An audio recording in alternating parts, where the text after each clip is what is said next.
Hey guys, Andy here. So if you're a regular subscriber, you might be thinking, what on earth is Andy doing with all these videos of microphones? Well, actually, if you're a regular subscriber, hopefully you've perhaps heard me explain before, I'm just upgrading things for my channel. So I've got a new camera, I've got the Panasonic GH5, and I thought, well, I should look at getting a new microphone for sound. What I have here and what you're listening to at the moment is my Rode NT1, which has cost me about £160, £170, and I think it is a very good microphone. I think the audio is it's just fantastic, really. But it has to sit on my desk, and when I'm trying to operate the phone, I have to put it off to the side, and then when I'm doing things with the phone, I have to make sure that I don't kind of lean away from the microphone. And I've just been wondering what the different options are. Is there a better option that keeps me hands-free and, with the mic not in my way? Because you see all these other big YouTubers, they don't have mics a lot of the time. They don't have mics in front of them like this, especially not if they're doing things with their hands. So I started looking to the different options. Shotgun mics were one option, and you may have seen the two videos I did earlier this week or last week on two of those that I've tried.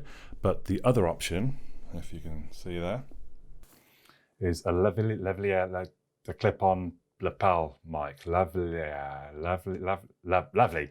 I don't know, lavalier clip-on. So I'm now switching between the two different ones so you can hear the difference. I suppose I was a little bit disappointed by the shotgun mics. Well, the Asden one particularly wasn't very good. The Rode Shotgun, the Video Mic Pro Plus, is actually very good, and I probably would keep that one, but it still doesn't match up to how good the desk mic is.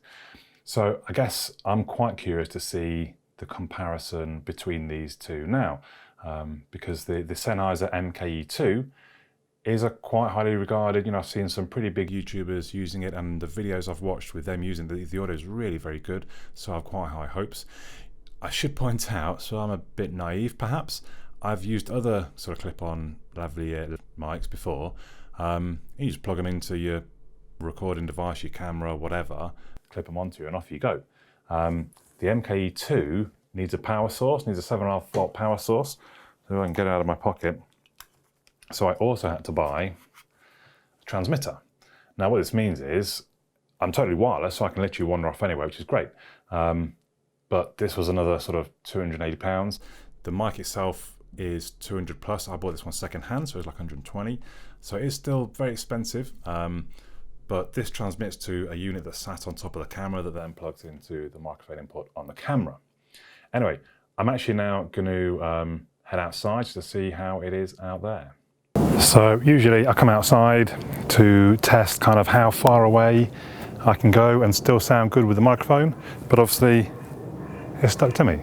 So it doesn't really matter where I go, I'm going to sound the same right the way. Actually, I have to check what the range is, but I seem to remember it was pretty, it's a good 100 or 200 meters or something. So, and that's what I love about this microphone, though. It leaves you totally free to do whatever you want, to go wherever you want, and you're still going to sound great. So hopefully that was interesting. I am recording everything now through the MKE2. I think the comparison to the NT1 is not as good. The NT1 is still a better microphone. You get better bass reproduction, I guess, from that. Maybe it's to do with the size. I mean, this is a tiny little microphone. This has actually got a windshield on it. So, sorry, that might have caused you a lot of noise, but it has got a tiny little windshield on it. You don't even have to have that. It works very well under t-shirts. Apparently a lot of people, they'll have hats on and they'll have a microphone just kind of at the brim of the hat so you can't see it. So whilst you don't get the quality quite, it's still very good quality, but it's not quite as good as the NT1. I think the flexibility that's opened up because you got this thing clipped to you, and then the receiver, I already mentioned, did I? I don't know, the receiver on the camera that it transmits to means that, for outdoor filming, this is ideal. Better, I think, than the shotgun mic. I think everything sort of has its own purpose, doesn't it? So my desk mic is great if I'm sat at the desk, especially if I don't need to be doing things to a phone in front of me, because it simply sounds the best. I think the lapel mic works best if you've got one subject who's generally going to be outdoors, moving around. Ideal. You don't have to worry about even what you're pointing at. You're still going to get perfect audio from him.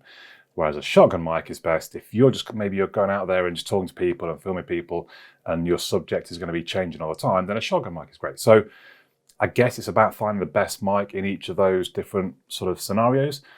And kind of annoying for me, most of mine is done at the desk. I don't really have things to go out there and do a lot of the time.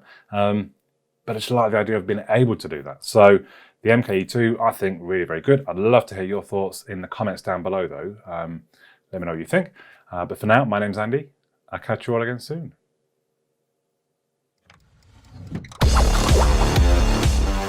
Well done for making it all the way to the end of the video. Please do give it a thumbs up and leave a comment as well. I promise I'll read every single comment on all of my videos, so do leave a comment too. If you haven't already, subscribe, click that bell icon to make sure you're notified anytime I upload something new.